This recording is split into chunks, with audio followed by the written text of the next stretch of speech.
Hello बच्चों, स्वागत है आप सभी का फिर से मेरे इस यूट्यूब चैनल में। आज मैं आप लोगों के लिए लेकर आया हूँ बड़ा ही इम्पोर्टेंट टॉपिक। इस टॉपिक को करने से पहले बच्चों आपको ये वीडियो देखना बहुत ज़रूरी है, क्योंकि ये जो वीडियो है ये आज के टॉपिक का बेस है। प्लेलिस्ट में जाके पहले वॉच कर लेनी चाहिए, या फिर उस वीडियो के लिंक इसकी डिस्क्रिप्शन में दिया हुआ रहेगा, आप वहां से वॉच कर सकते हैं। उस वीडियो में मैं आपको बता देना चाहता हूँ कि उसमें मैंने आपको ये प्रूव करके बताया है कि किसी भी रूट के नंबर है उसे हम इरेशनल कैसे प्रूव करेंगे। सिंगल कोई रूट है, फॉर एग्जांपल मैंने उसमें रूट 5 का एग्जांपल लिया है और उसी को हमने इरेशनल को प्रूव किया है। नाउ उस वीडियो को देखने के बाद आपको ये क्वेश्चन बड़े आसान तरीके से समझ में आएंगे, जिससे क्लास 10th के एक्सरसाइज 1.3 एक्सरसाइज बहुत इजी हो जाएगी। बच्चों ये एक्सरसाइज आपके लिए थोड़ी सी कॉम्प्लिकेटेड लगती होगी, बट इन क्वेश्चंस को बड़े ही आसान तरीके से हम कर सकते हैं। तो मैं आज शुरू करता हूं क्वेश्चन नंबर 2, क्योंकि फर्स्ट क्वेश्चन का मैंने आपको पहले ही उस वीडियो में एक्सप्लेनेशन दे दिया है, इसलिए हम सेकंड क्वेश्चन की तरफ बढ़ते हैं। बच्चों सेकंड क्वेश्चन में जैसा कि आपको दिख रहा है, आपको यहाँ पे 3 + 2√5 ये क्वेश्चन दोनों ही लेवल में लिखा हो बच्चों, 3 + 2√5, जिसे आपको इरेशनल प्रूव करना है, यानी कि अपरिमेय संख्या प्रूव करना है बच्चों। 3 + 2√5 बच्चों हमने √5 को इरेशनल प्रूव किया है पहले वाले वीडियो में।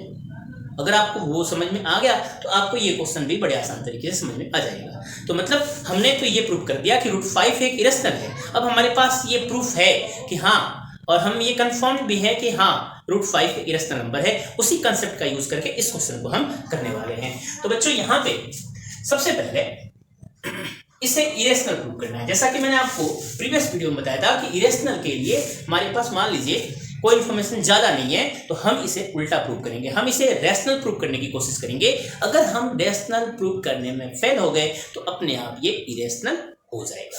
तो बच्चों इसे हम सबसे पहले रैशनल नंबर मान लेते हैं। 2 + √5 को हम रैशनल नंबर कंसीडर कर लेते हैं, ये मान लेते हैं रैशनल नंबर है। और जैसा कि आपको पता है बच्चों, रैशनल नंबर को हम फ्रैक्शन के फॉर्म में लिख सकते हैं, इसलिए हमने इसे a/b के फॉर्म में कंसीडर कर लिया।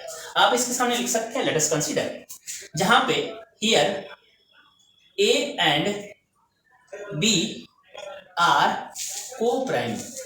अब को-प्राइम क्या होता है, पहले वाले वीडियोस में भी मैंने आपको समझाया हुआ है। को-प्राइम वो नंबर्स होते हैं, जैसे a और b की बात करें, a और b को-प्राइम हो सकता है, तभी हो सकता है जब इसका कोई फैक्टर नहीं हो, कोई कॉमन फैक्टर नहीं हो। a और b में कोई कॉमन फैक्टर नहीं हो। एग्जांपल से समझते हैं को-प्राइम को। 4/3 अगर आप इसका फैक्टर करेंगे तो फैक्टर होगा 4 × 1 एंड 3 × 1। तो मैंने इस वीडियो में आपको समझाया हुआ है कि इसमें केवल कॉमन फैक्टर 1 होता है, तो 1 अदर देन 1 लिखा हुआ है, यानी कि 1 के अलावा और कोई कॉमन फैक्टर हो तो वो को-प्राइम नहीं होगा। लेकिन यहाँ पे 1 के अलावा कोई दूसरा कॉमन फैक्टर नहीं हो रहा है, इसलिए ये को-प्राइम है। तो यहाँ भी इन a और b में कोई कॉमन फैक्टर नहीं है, that is no common factor, no common factor. ये आप समझ सकते हैं, ये समझने के लिए लिखा हुआ है। अब यहाँ पे आपको 3 को इस तरफ शिफ्ट करना, 2 + √5 = a/b, प्लस का इस तरफ शिफ्ट किया तो ये होगा -3, एंड देन आपको बच्चों यहाँ पे एलसीएम लेना। यदि आप एलसीएम लेंगे ये होगा b, यहाँ a-3 भी लिख सकते हैं। बच्चों अब यहाँ पे ये जो 2 है, 2 को आप इस तरफ शिफ्ट कर दीजिए। जब आप 2 को इस तरफ शिफ्ट करेंगे, ये मल्टीप्लाई में है, इधर डिवाइड में हो जाएगा, दैट इज b से मल्टीप्लाई होगा। मैं यहाँ लिख सकता हूँ √5 = a-3b/2b लिख सकते हैं। अब यहाँ पे ये जो फ्रैक्शन, ये जो पार्ट दिख रहा है आपको, ये एक रैशनल नंबर है, ये एक रैशनल नंबर है। जब ये रैशनल है तो ये वाला पोर्शन भी रैशनल होना चाहिए, बट हमने पहले वाले वीडियो में प्रूव किया कि √5 एक इरेशनल है, रैशनल नहीं है। दैट इज ये जो प्रोसेस है, मतलब ये जो हमने कंसीडर किया रैशनल, वो रॉन्ग है। अब यहाँ पे एक कॉन्ट्रडिक्शन हो गया, क्योंकि रैशनल हमेशा रैशनल के इक्वल होता है, इरेशनल हमेशा इरेशनल के इक्वल होता है। तो हमने इसके लिए तो प्रूव कर दिया कि √5 कंफर्म है कि √5 एक इरेशनल नंबर है, दैट इज ये भी एक इरेशनल नंबर होगा। तो एक कॉन्ट्रडिक्शन प्रोड्यूस हुआ, क्योंकि जब हमने इसको कुछ इस तरह से एज्यूम किया कि 3 + 2√5 एक रैशनल नंबर है, तो हमारा यहाँ पे कॉन्ट्रडिक्शन बन गया। क्लियर यहाँ तक? यानी कि हमने इसको रैशनल माना, तो इसको रैशनल माना, यानी कि इसको पूरे को हमने रैशनल मान लिया तो एक कॉन्ट्राडिक्शन बन गया। अगर हम इसको इरेशनल मानते तो कॉन्ट्राडिक्शन बिल्कुल नहीं होता। इसका मतलब ये है कि ये कॉन्ट्राडिक्शन इसलिए प्रोड्यूस हो रहा है क्योंकि हमारा जो कंसिडरेशन था, हमने जो इसको एज्यूम किया था वो रॉन्ग है। तो हम लिख सकते हैं here a contradiction is produced that, अब यहाँ पे कॉन्ट्राडिक्शन कैसे प्रोड्यूस हुआ, ये तो इरेशनल है, ये इरेशनल होनी चाहिए, ये कॉन्ट्राडिक्शन है। That is a minus 3b upon 2b is a rational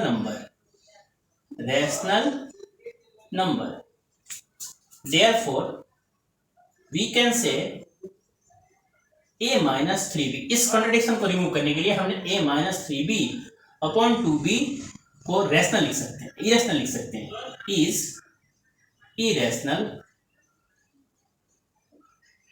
hence अब अगर ये इरेशनल हो गया तो a upon b is also irrational. बच्चों अब अगर a अपॉन बी एक इरेशनल है, मतलब अगर ये इरेशनल है तो हम a अपॉन बी के फॉर्म में कभी लिख नहीं सकते, ये इरेशनल बन जाएगा। अगर ये a अपॉन बी इरेशनल हो गया तो 3 + 2 √ 5 3 एक इरेशनल नंबर होगा। Therefore 3 + 2 √ 5 is also irrational number. Clearly इस क्वेश्चन में आपको यहां तक करना है। यहां पे आप लिख सकते हैं, यहां पे इससे पहले आप लिख सकते हैं as we know √5 is irrational, √5 एक इरेशनल नंबर है।